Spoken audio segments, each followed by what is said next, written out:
So, I want to talk a little bit about, I'm going to remove some of these layers. We'll go back to this. So I want to talk about plant adaptations. And this actually connects really kind of interestingly to your water filtration project. So, we've got several resources that are available that plants need. They need sunlight, water, air, and nitrates from the soil. And so we're talking about how plants do that, or how they get those things. And so let's talk about each one of these in turn. And I want you to take this diagram and kind of annotate on top of it. So plants, we know that plants need sunlight, and so they will compete over sunlight. So which types of plants outcompete or are best adapted, have the best adaptations for survival? Those that are taller, those that grow faster, and that have structural support in those plants, like large central vacuoles inside those plant cells, sturdy cell walls that help them stand up and outcompete their neighbors for sunlight. So those that are better able to do that will survive, right? And if they survive, they will be able to pass down their genetic material to future generations through seeds or spores, depending on what type of plants we're talking about. And then we end up with some variation. So some of those offspring could be taller, and some might not be taller, right? And those that are taller are going to outcompete those that are not as tall. I hope that makes sense. So these plants are going to get taller and taller and taller, except that there is a limit to that, right? There's maybe not enough resources, or if a plant needs a lot of resources to grow, and there's a limited amount of resources, it may be at a disadvantage. Same is true for water. Plants compete for water. How do they compete for water? It has to do with their root structures. So in some places, roots go down really deep into the soil. It helps the plant stand up, so that actually helps with the sunlight as well. But it also is able to get water that maybe is deep in the ground. So depending on where the groundwater is, it might be actually tapping into the groundwater. Or if it rains and the soil type is such that water can retain in the soil for long periods of time and not wash away, then the plants are able to continue to access water. But in places like the rainforest, where it's raining every day, even in the dry season, roots do not go down deep. Roots go out wide, and they're trying to increase the surface area so that they can grab as much water as it hits the ground, so that other plants aren't getting it first. And it's not that they're consciously competing, it's just that those that were better able to do this outsurvive those that aren't. And so we see those that were successful. We see those that were able to outcompete, survive, and reproduce in order to do that. So the roots are not as deep, therefore plants are not as sturdy in the ground, and they fall over a little more frequently. Plants compete for air. They're looking for carbon dioxide in the air.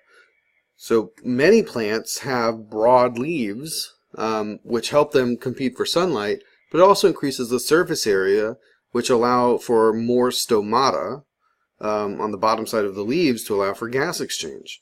Now you might know that sometimes in this idea of competing or retaining water, in some places where the air is really dry, there's a high transpiration rate.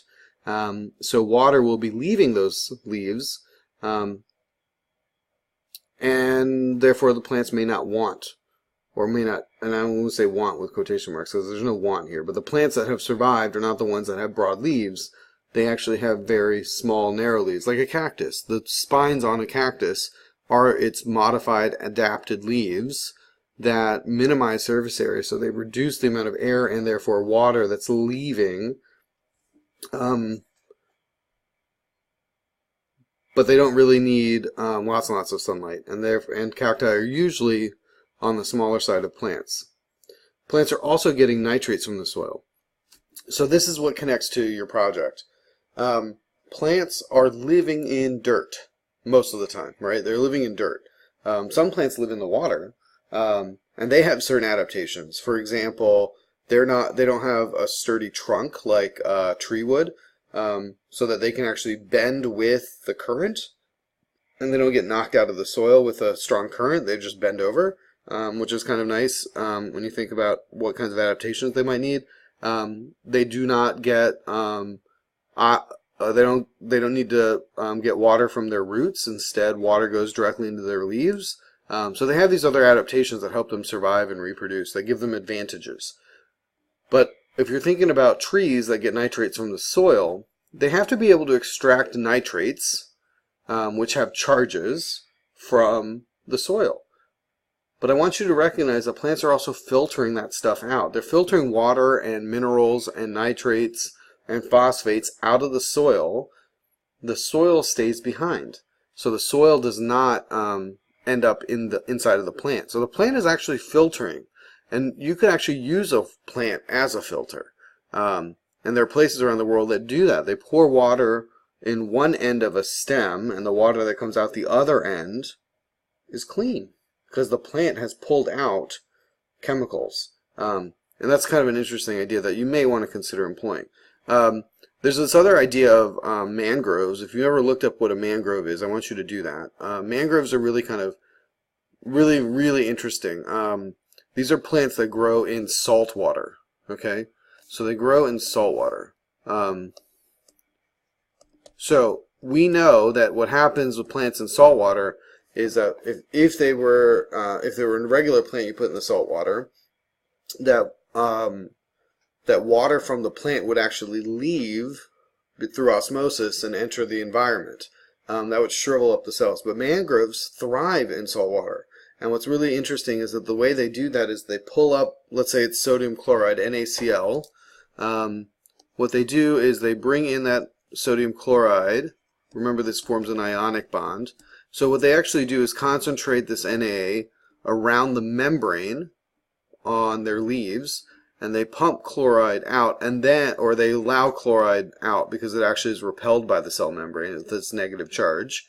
And then that sodium gets pumped out, right? It gets pumped out with ATP, adenosine triphosphate. And so the plants actually end up with salt that's sitting right on the surface of their leaves. And they kind of caked in this white color because it's the salt that's sitting on their leaves. So they pull in salt water and they extract the salt out of the water. And so they're able to do that with these things with charges, which is really kind of a nice way to filter out water. And that's what mangroves actually do. So when there's runoff from land, mangroves, which live in the salt water or the brackish waters around the coast, particularly in Florida or even in the Chesapeake Bay, they will actually pull out some of these toxins. But what's interesting is that we're increasing the amount of contaminant that's going to the mangroves, and we're reducing the number of mangroves. So of course we're going to have problems in the oceans because we're not allowing for that natural filtration to occur. So here's my next question. Is the cell membrane actually a filter? Yes, it is a filter. And so what I want you to understand though is that when we look at that cell membrane, let me remove some of these things. This is our fluid mosaic model of the cell membrane. We've got our phospholipids, we've got our transport proteins, I've labeled hydrophobic and hydrophilic sites. I've added a negative charge to the outside of this cell membrane. This phosphate head, the circle that we've been drawing, actually carries a negative charge. And that's why sodium would build up on the membrane and chloride would be repelled from the membrane from my previous drawing or notes. Okay, so there is a little bit of a charge on the outside, and I hope you remember what the negative charge means as far as what's making it negative, whether it has lost protons, which no, right? But it's gained electrons. So when water moves across a membrane, it must move through a protein. It must move through a protein because it's polar, right? This is a polar molecule, and this protein is made specifically for water, right? So this channel protein has a very specific name. That protein is called aquaporin. Aquaporin. A water pore. It allows water in and out of the cell. And when it's moving down the water's concentration gradient, it's called osmosis. This protein is made specifically for water, and that protein is made from the genetic code. Remember that DNA leads to RNA, which leads to protein. right? So it's made from this genetic code, which you inherited from your parents, which is kind of cool. So if we were to follow changes in genetic material, which is what evolution is, we can actually use DNA as evidence. And so I'm just going to make a quick note on types of evidence that we use. I'm not going to go into this, but one of these is genetic evidence, which actually what we can do is compare DNA sequences or protein or amino acid sequences to look at relationships between different types of organisms. We could also we could be looking at anatomical evidence, which would include things that we call homologous structures, analogous structures, or vestigial structures. We could be looking at fossil evidence as indirect evidence, or we could be looking at an idea called embryology. All right, so this genetic sequence, though, is the newest one, right, with the discovery of DNA and our newer technology of sequencing that. But these other forms are things that we've been doing for a long time, that we've known for a long time. This was evidence that was submitted by Darwin to make his claim of, to support his claim of evolution, and then he explained his idea of how it might work, or how he thinks it works, and we haven't seen any evidence to contradict it.